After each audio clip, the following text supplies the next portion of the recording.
They made the children walk around in robes while animals were physically abused. This is the Bible Belt. So to hear that people were worshiping the devil was quite alarming. A married couple accused of abusing children in the name of Satan. We were so scared of going to jail for something we didn't do. The allegations became more lurid. We heard more about burial and cemeteries and death. Women and children from across the nation come forward with horrifying stories of ritual abuse. People began to claim that these satanic cults were sacrificing 50,000 children a year. Eventually, you start thinking, oh my God, what's going on here? In-depth, insightful, in a class of its own. It's America's leading journal, Vanity Fair. Leslie Bennett tells the terrifying story of nightmares on Main Street.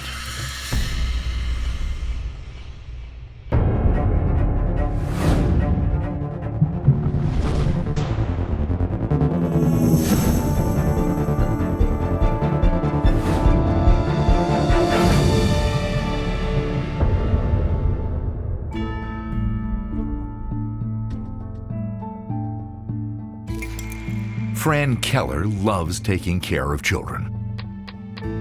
When my children were small, I used to babysit, and it gave them kids to play with, and I just love kids. They're always wanting to know something and learn something, and you're there for that. After her own children left home, Fran opened a licensed daycare center in her 3-bedroom house on the outskirts of Austin, Texas, in 1989. This was a very caring woman who enjoyed working with children, who lived a great life because she was able to do what she liked doing. On average, 6 children attend each day, ranging from infants to 5-year-olds. While Fran was building the business, her husband, Dan Keller, supervised a road crew for the county until 1990. Travis County had a layoff, and I was one that got laid off, so I stayed there to help her. Danny built things out in the yard for the kids to play with. They had a sandbox, a big bird cage he built, and we had a bunch of doves, white doves, that we had gotten from an old country store. It was the spring of 1991 when 3-year-old Christy Cheviers started spending several afternoons a month at Fran Keller's daycare. Christy was a pretty little girl. She reminded me of my grandson. She was a little mischievous at times. I couldn't leave her alone for too long with the other kids because she had this little problem of hitting. And she wasn't quite that good at telling the truth. Christy's parents, Rick and Suzanne Cheviers, are juggling work and childcare and are embroiled in a bitter divorce. Fran wonders if the family's troubles are affecting the child's behavior. She didn't want to go home a lot of times. She'd throw temper tantrums in the driveway. She just didn't want to go home. She wanted to stay there. Something obviously was going on. Christy had been doing various bizarre things. Christy was sort of a troubled young girl, and she had some behavioral problems. She was already being seen by a psychologist for some pretty disturbing behaviors. She would act like a dog and insist on eating out of a bowl. She would try to jump out of cars that were moving. There were incidents where she tried to injure the family pet. At the time, her mother told me about Christy having a lot of problems, and she was taking her to a therapist. I'd looked down at Christy and I said, "You're taking this little 3-year-old to a therapist?" She never did anything like that at my house. By mid-August, Christy seems to be settling into the daycare center's routine. Christy's mother picks her up at 1:30 p.m. on August 15th, 1991. But this day turns out to be anything but routine. Christy was with her mother on their way to a therapy session, and Christy says that she doesn't want to go back to the daycare center. She doesn't like it because Danny, Mr. Keller, had hurt her. She had been spanked.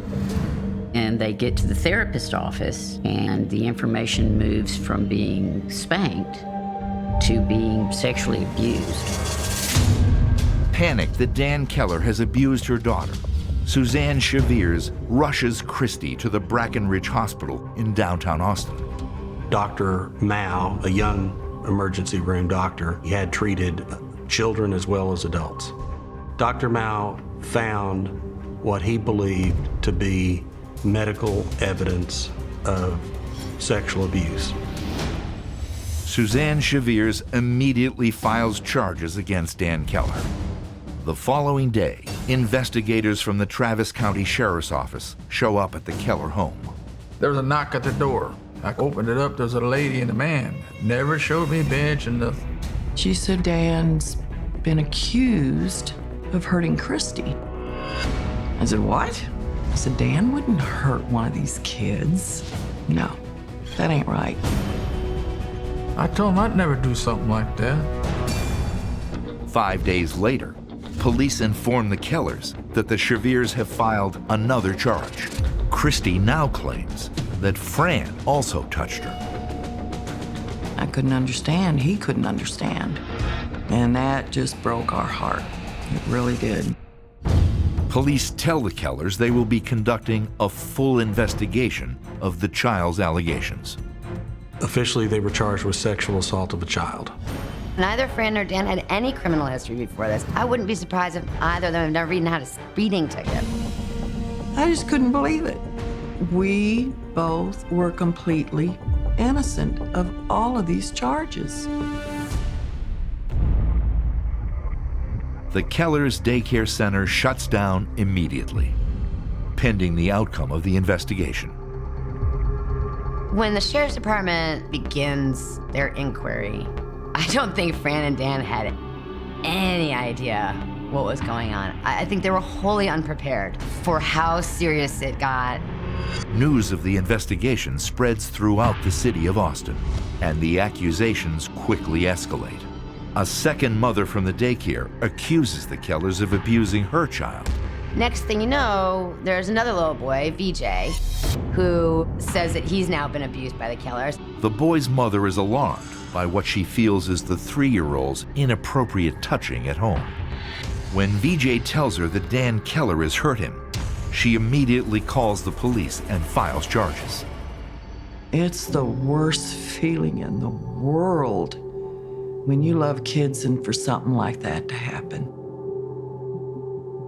It destroys you. Mentally, physically, it destroys you. By October, the parents of VJ and obviously Christy's mother, Suzanne, were convinced that not only were they sexually abused, but they were being ritually abused. Vanity Fair writer Leslie Bennett began investigating stories of ritual abuse in 1991. I spent about 1.5 years looking into this subject, and it's really disturbing to have to immerse yourself in actual evidence, assuming that these reports aren't all fraudulent, that human beings can do such horrific things, not only to other human beings, but in many cases to children. You can't help but be affected by it. The claims begin with Fran and Dan and others dressed as werewolves, and they made the children walk around in robes holding candles while animals were physically abused. It is just the beginning of a living nightmare for the children, their families, and especially Fran and Dan Keller. Even more shocking, dozens of child care workers nationwide are suddenly accused of sexually abusing young children. Have the police uncovered an underground network of child molesters?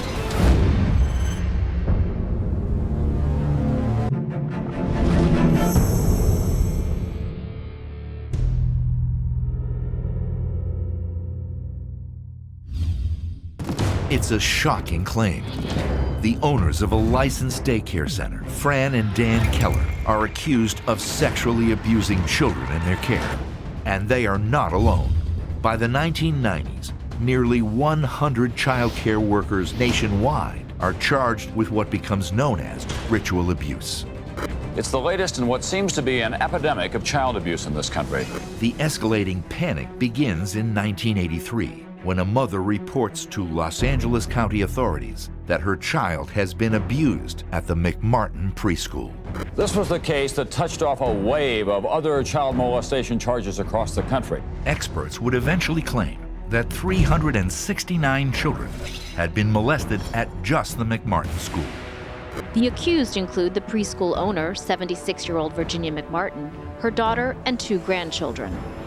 And between 1989 and 1995, 90 children claimed they were abused by people associated with the Little Rascals Daycare Center in Edenton, North Carolina. The building is now an adult activities center, but the memory of what went on here won't be forgotten. Eventually, 50 daycare workers across the country are put on trial, accused of abusing the children in their care. The stories the children tell are horrifying and unimaginable. Sordid tales of devil worship, like being forced to watch the beheading of a baby in a church and then drink its blood. In the 80s, there was what is now identified historically as a satanic panic. People were completely coming unglued. This was on daytime TV constantly. There were bestsellers out. There were movies out. After satanic ritual abuse became an issue that existed in the public consciousness, people felt obviously protective of their children. Prosecutors say some of the victims were only 2 years old, and their molesters frightened them into keeping quiet about the abuse by slaughtering small animals in front of them. You had all these ordinary-looking people doing the most bizarre things all across the country. Fran and Dan Keller was just the Texas version of that. We were quite naive about satanic worship, particularly here in Texas. This is the Bible Belt. So to hear that people were worshiping the devil was quite alarming to us. Since June, the Kellers have operated what's called a registered family care home in this South Travis County house. The Department of Human Services later revoked the Kellers' registration in August after investigating the first complaint against the couple. 3 months after the allegations of abuse, Fran and Dan Keller are indicted on charges of aggravated sexual assault and indecency with a child. We were so scared of being separated, going to jail for something we didn't do. The more we thought about it, we got scared. So we went to Las Vegas to see our daughter. I always believe if a person runs, they're guilty, but I've changed my mind about that. I don't know that they had any concept of how bad things were gonna get. And frankly, by running, it made it worse for themselves. By the time the Kellers arrive in Las Vegas, a third child, 4-year-old Brendan Nash, has made similar claims of abuse. Police declare the couple fugitives. Fran and Dan Keller are now wanted criminals. While authorities hunt for the Kellers, the children's allegations become even more bizarre and more disturbing. Christy says they cut up a dog. They cut a dog's paw off. The same dog was later resurrected, and then it was killed again. The allegations became more lurid. We heard more about burial, cemeteries, and death and killing. Christy says the children wearing robes, different colored robes, carrying candles, were then made to dig up bodies, dismember them, and sew them back together. The children, ages 3 and 4, say the Kellers threatened to kill their parents and burn down their homes if they told anyone. It takes more than 3 weeks for law enforcement to track down Fran and Dan Keller. Well, we were in a motel room, and we were laying in bed, and there's a knock at the door. I opened the door while I was facing the gun. They had guns pointed at me, ready to shoot if I'd made one wrong move. And then I was handcuffed and taken down. It was terrifying. We just kept looking at each other on the way back, knowing we wasn't going to see each other anymore. The Kellers are arrested on January 14th, 1992, and transported to the Travis County Jail in Austin. It was like you're born one day and you're dead the next day. Your life's over. The Kellers' trial starts in November 1992. Prosecutors are confident they have a solid case. Ultimately, Fran and Dan Keller were charged with aggravated sexual assault of a child for assaulting Christy. For 20 years, Kenneth Lanning supervised cases involving the sexual victimization of children for the FBI's Behavioral Science Unit. So now you have to put your case together. You have to be able to prove it beyond a reasonable doubt in a court of law. Prosecutors began to realize the benefit of downplaying the satanic ritual abuse aspect of it and just go with the part of the case which they did have some corroboration for. The day that Christy Chevere's mother reported her daughter's allegations against Dan Keller, the child was examined by Dr. Michael Mao.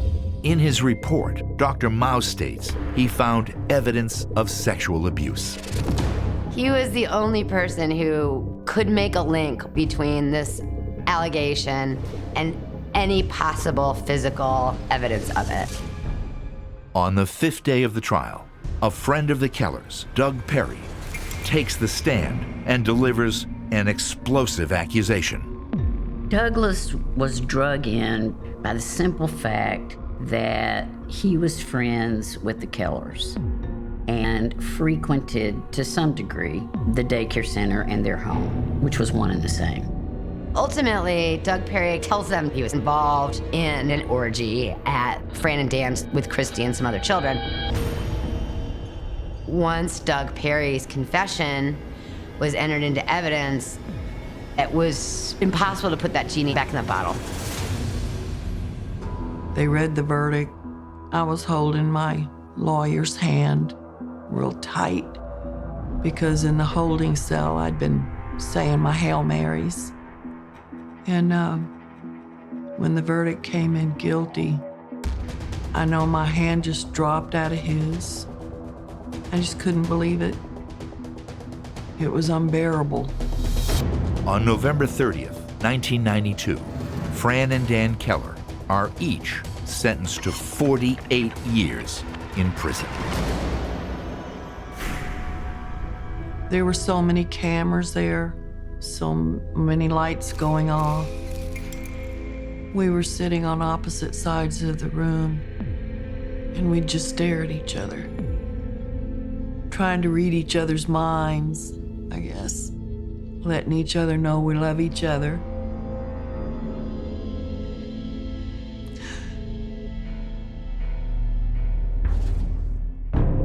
By the time the Kellers are sent to prison for what could be the rest of their lives, Vanity Fair writer Leslie Bennett had started her own investigation into satanic ritual abuse. I was a reporter and I was talking to a psychiatrist, and she happened to mention that she had started to get an increasing number of patients who were reporting that they were the victims of satanic ritual abuse in childhood. It was, as I recall, shockingly easy to find cases, but they might be leery of talking on the record with their faces out there because they were, in many cases, very scared. One alleged victim, we'll call her Dr. Susie Burke to protect her real identity, is like many of the women Leslie Bennett's interviewed. She grew up in a small Midwestern town. I remember I'm probably 2, 3, 4, 5, I'm not sure exactly. I'm really small. And I see this baby laying on an altar. There are candles all over. I see blood. I just want to get out of there because I start to think they're going to sacrifice her, that they're going to take her blood. It's a familiar story and strikingly similar to the accounts reported by Leslie Bennett in Vanity Fair. The psychiatrist said, you know, you get one patient like this and you think they have some form of psychosis. And then you get another patient who lives in a different town and doesn't know the first patient, and they start reporting the same things. And then you get a third, and then you get a fourth.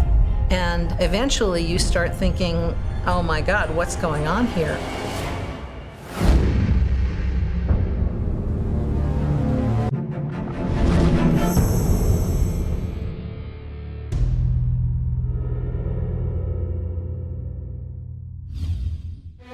Throughout the 1980s and early 90s, an alarming number of women come forward, claiming to have been victims of satanic cults and perverse rituals when they were children. There were a lot more women who came forward than men, but there are a lot more taboos that inhibit men from talking about these things. Mental health professionals are stunned by what appears to be a hidden epidemic of ritual sexual abuse, so traumatic and unspeakable that many repress their memories just to survive. I personally interviewed women all over the country from different places and classes and races, and they all relayed similar, very harrowing accounts. Not all cases involved the same thing, but the most extreme version of it was that they were involved in this widespread human sacrifice. People began to claim that these satanic cults were sacrificing 50,000 children a year. Satanic ritual abuse involving group sex, black robes, animal, and even human sacrifice. My interest was finding out whether this phenomenon was something real or was the product of some kind of mass hysteria. Dr. Susie Burke is like many of the women Leslie Bennett's interviewed. She grew up in a small Midwestern town. I grew up in a Catholic family. I have 3 sisters and 1 brother and myself. I don't remember my dad being around a lot because he worked in the medical profession and he was on call a lot. I think my family on the outside were this loving, caring family. We went to church every Sunday. We did have dinner together in the evenings, but we were often told children should be seen and not heard. So I learned to be quiet a lot. I graduated from high school and I went to nurses training. When I first met Susie, the thing that I would think about was her zest, her fire, her spunk. She didn't hold things back. She was totally honest. When she is 28, Susie marries Tom. Within a matter of a month or 2, she got pregnant, and then approximately 3 years after the birth of the first child, our second baby was born, both daughters. Susie started to get depressed. I could see that she was continuing to struggle with both being involved with me and the children, but also at night having nightmares. I felt like I was in a black hole and everything was black around me. Then the thought of suicide really became pronounced. The fact that she admitted to me that she was thinking about suicide scared me to death. And thank goodness, Miguel was on the other line. Susie reaches out to a friend and mentor for help. Psychologist Miguel Martinez, her college professor. She was hurting, she was pretty lost. And so for me, it's what can I do to help that person? Dr. Martinez and Susie begin weekly therapy sessions.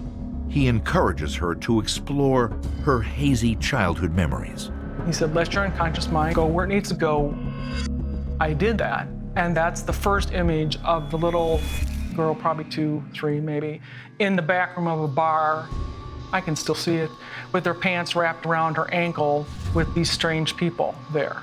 And it was the bar that my father used to go to with his cronies. I know that this was me. It seemed to me that she was describing what most people would describe as sexual abuse. When I realized that my father was involved in the abuse and allowing people to hurt me, I absolutely could have shot him, but he was already dead.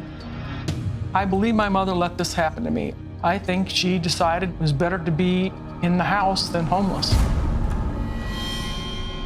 There is no direct evidence to prove Susie's claims, but there is also no question that her recollections are so vivid and painful, they continue to haunt her. There has been such a historical tendency to discount personal testimony, particularly when it comes from women. And often history proves that they weren't lying or imagining it, that certain bad things really did happen. I can't understand through years of therapy that this was really about more than just sexual abuse. This was about ritual abuse. I have learned to call it ritual abuse because when you say satanic ritual abuse, people really get nervous. The memories are horrific. I didn't want to believe them. Memories that Dr. Martinez and Susie begin to slowly piece together during her therapy sessions. One memory in particular haunts her to this day. I all of a sudden was down in a church basement. I remember feeling like I couldn't move, I couldn't talk, I couldn't open my eyes, but I could hear people around me. I was, I think, drugged and anesthetized. And all of a sudden I'm hearing instruments, and I realized that they actually had performed an abortion on this person. Which, when I say person, I mean me. I was probably like 13. One girl that I talked to had been repeatedly impregnated, she said, and the fetuses were removed from her and used in satanic rituals. One woman remembered her twin being killed in a ritual where they cut her heart out while she was living. I kept saying this isn't true. This is so shameful. I was so ashamed. Some of the women that I talked to, one had all kinds of scars and marks on her body, including one that seemed to be a brand. Was this because of satanic ritual abuse? Or did she just have crazy sadistic parents or relatives who were doing, unspeakable things to her? All I can say is I know what happened to me. This happened to me. So when people ask me, can I prove it? I say I can't. My focus is trying to deal with the negative effects of trauma and helping people heal so they can live a richer, fuller life. I've worked so hard to be at peace, but I feel compelled to add my voice to the people who say this has happened to them. Leslie Bennett spent nearly 2 years talking to alleged victims who claim they were abused. I have never in my entire journalistic career had another story besides this one where I looked into something for a really long time and did a lot of reporting and ended up not knowing any more than I did when I started. I have no idea if this stuff was real, even now. It's haunting. I began to question what was happening here. As I worked with law enforcement to investigate these cases, no matter what the investigators did, they were simply unable to corroborate certain aspects of these cases. In 1992, Kenneth Lanning issues an official government report that concludes satanic ritual abuse cannot be substantiated. If all of that was going on and we can't find any evidence of it, it would have to be the greatest crime conspiracy in the history of mankind. But it's important to understand as you look at these cases that we had come out of centuries of denial about sexual victimization of children. Some of these children may have been victimized, but just not in the way that they're describing.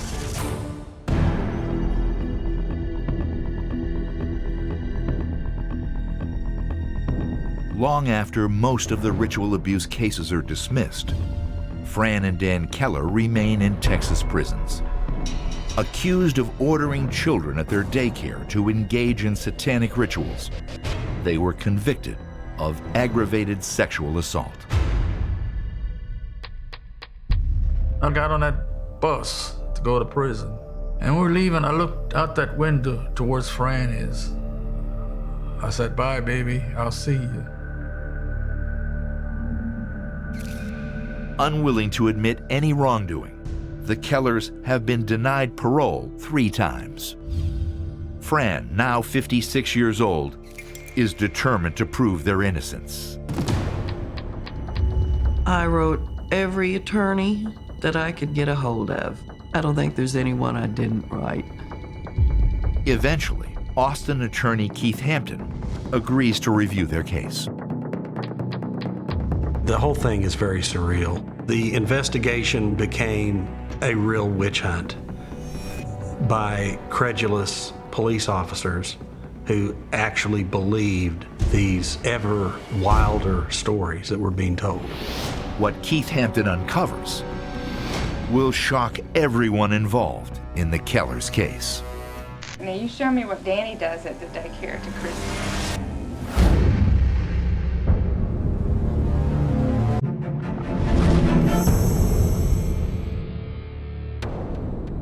Fran and Dan Keller are sent to Texas prisons in 1992 for a crime they say they did not commit. Attorney Keith Hampton has taken up their case. I found a drawing of Jesus in the file. That's from the jail. And Dan put in the quote about, "They know not what they do, forgive them." And I asked him about that, and that's when he told me inmates were seething, the guards despised him. Everybody believed that he was taking a 3.5-year-old girl and doing these horrific things. They believed it. Dan narrowly escaped from being murdered. It's really hard. It's really hard just living, trying to keep your sanity, knowing somebody tried to kill your husband in prison, hardcore prison, more than once. Fran, she lived in complete terror and had many horrible things done to her because people believed this stuff. There was no criminal history involved with either Fran or Dan. There was absolutely nothing in their background that would even suggest that these are child molesters. They're 2 normal people. Where did the train go off the tracks in this case? Hampton finds the interviews with 3-year-old Christy Cheviers especially disturbing. He brings in child abuse experts to examine the tapes. From the moment I saw those videotapes, I saw red flags. Veteran social worker Vivian Lewis is now a child abuse expert for the United States Department of Defense. I believe the interviewer in this case asked a number of leading questions, unfairly leading questions. Now you show me what Danny does at the daycare to Christy. Can you show me? What you tell me? You show me. Tell me close. 18 of the top experts in the world gave me a letter in the end that confirmed that these kids were the victims of suggestive questioning. It can result in the children insisting that they have memories of events that absolutely never happened. Hampton's review uncovers another disturbing detail: the damning testimony of the Kellers' friend, Doug Perry. His confession appears to have been coerced. Ultimately, Doug Perry comes out of this interrogation with confessing to being involved in an orgy at Fran and Dan's with Christy and some other children, but then he immediately recants it. He was very scared, and literally, he folded.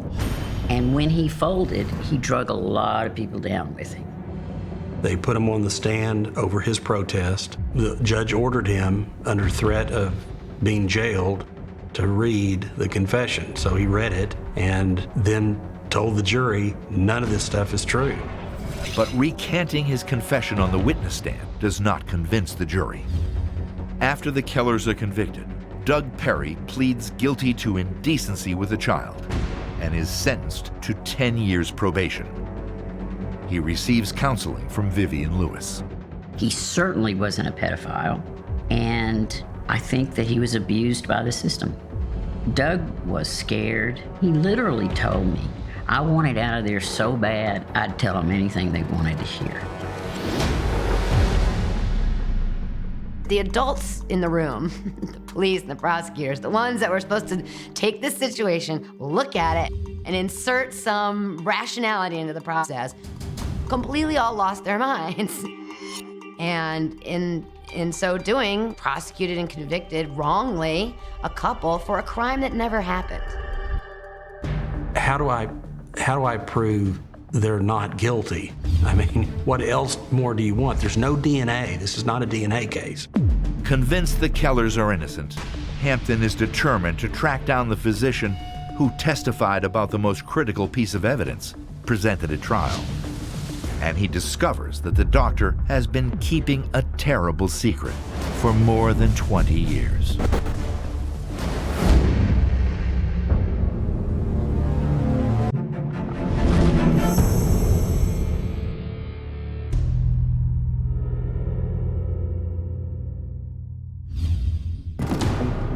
At the sexual abuse trial of Fran and Dan Keller, Dr. Michael Mao provided the most critical testimony in the case, the medical evidence that 3-year-old Christy Cheviers was sexually abused. More than 20 years after the trial, attorney Keith Hampton finally confronts Dr. Mao about his conclusions. He and I met at a restaurant. He said, I testified in the Kellers trial, and I was wrong. I was mistaken. Yeah, I didn't know what I was talking about. He completely recanted. He said that he was a young doctor. He didn't have any specific training in doing assault examinations, particularly on children. And I said, you're gonna have to give an affidavit, you know? And so he did. Throughout this time, he was very regretful and wanting to right what he later came to understand was a wrong. Once I got agreement on the false evidence claim, I went and got a judge to sign a bond because their due process rights were violated.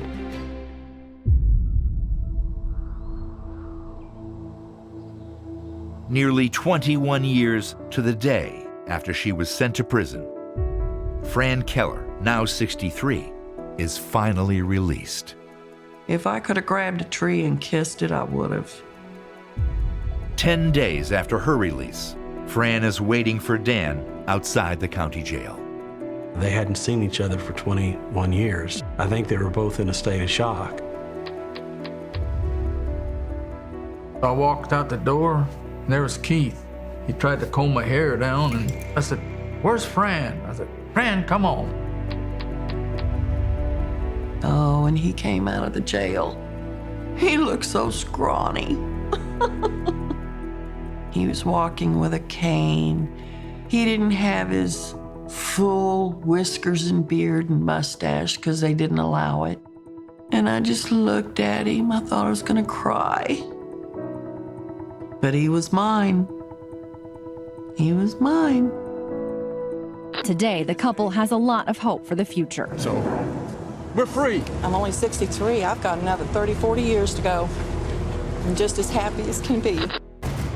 On May 20th, 2015, the Court of Criminal Appeals vacates the convictions of Fran and Dan Keller. They're free from prison, but they're not free from their circumstances. They spent literally their prime earning years in prison. They shop at food banks. They donate blood for money. We have to register as sex offenders. We cannot be around any children under 16 without another adult. We can't apply for jobs to help make ends meet.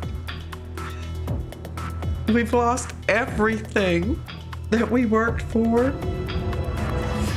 What I wanted, and still haven't gotten for them, is exoneration. They have not been declared to be innocent. The only person that can fix it now is the district attorney, and she has just been so incredibly reluctant to do so. We had a meeting. She left and could only say that she couldn't find a path to innocence. The district attorney's office did not respond to requests for a statement clarifying their position on the Kellers case. I think one of the most sort of significant things about this case is how quickly things can completely fall apart. In many of these cases, what I saw is people who were, at least by my definition, overzealous. They just had a desperate need to validate and believe victims. This case was a perfect example of hysteria and what it can do. People should remember this case because it's going to happen again. Mentally, we're still locked up. Because we still have this hanging over our head. The felony, the accusation.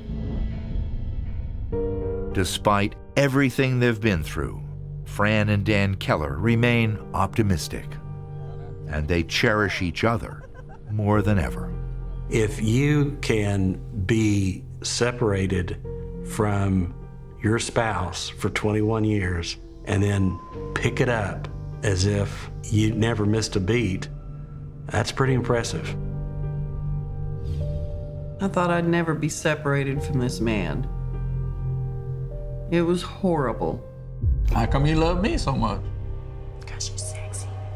yeah. We're good people. We mean no harm to nobody.